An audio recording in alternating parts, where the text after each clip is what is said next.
મહત્વપૂર્ણ સમાચાર મહેસાણાથી મહેસાણામાં આરોગ્ય વિભાગની ઘોર બેદરકારી સામે આવી છે। 3 મહિનાની નાની બાળકીને એક સાથે 6 રસી આપવામાં આવતા બાળકીનું મોત થયું છે।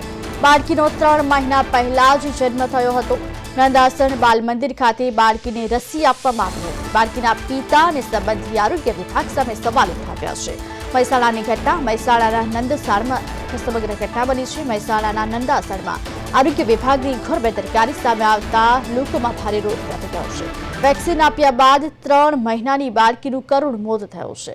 નંદાસણ પીએચસીમાં બાળકીને વેક્સિન આપવામાં આવી। એક સાથે 6 વેક્સિન અપાઈ હોવાનો પરિવારનો આરોપ છે।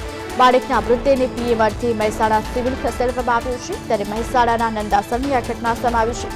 મહેસાણાના નંદાસણમાં બાળકીને રસી આપ્યા બાદ બાળકીનું મોત થયું છે। એક સાથે 6 વેક્સિન અપાઈ હોવાનો પરિવાર દ્વારા આરોપ કરવામાં આવ્યો છે। હાલ બાળકીના મૃતદેહને પીએમ અર્થે મહેસાણા સિવિલ ખસેડવામાં આવ્યો છે।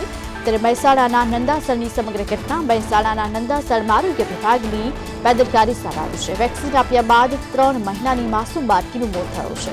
નંદાસણ પીએચસીમાં બાળકીને વેક્સિન આપવામાં આવી। એક સાથે 6 વેક્સિન આપી હોવાનો પરિવારનો આરોપ છે। ત્યારે બાળકીના મૃતદેહને પીએમ અર્થે મહેસાણા સિવિલ ખસેડવામાં આવ્યો છે।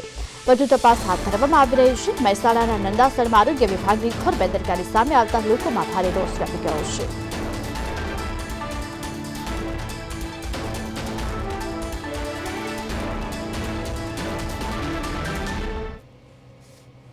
મારી વાઈફને 3 મહિના પહેલાં ડિલિવરી થઈ, બરાબર સાહેબ, અને 6 રસી એક સાથે આપવાથી મારી છોકરી ઓફ થઈ ગઈ।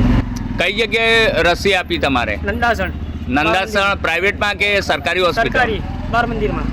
હવે રસી આપવા જ્યારે સ્ટાફ હાજર હતો એનું નામ જણાવી શકશો? એક દિવ્યા મેડમ।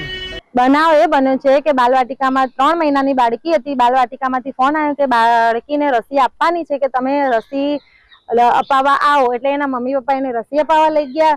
રસી એક સંગાતે 6 રસી આપવામાં બાળકીનું મૃત્યુ થયું છે। અને સમય પહેલા આપી હતી રસી આપી હતી બુધવારના રોજ 12:30 વાગે અને મૃત્યુ થયું છે શુક્રવારના દિવસે સવારમાં 5 વાગે। આપની માંગ શું છે? હવે મારી માંગ એ છે કે મને ઇન્સાફ જોઈએ। બધી માઓને કહું છું કે ઇન્સાફ આપો અમને, અને આ લોકોને હું કહું છું કે અમને ઇન્સાફ અપાવો। તમે જોડે રહીને અમને ઇન્સાફ અપાવો, કારણ કે એક માનો સવાલ નથી, બધી માનો સવાલ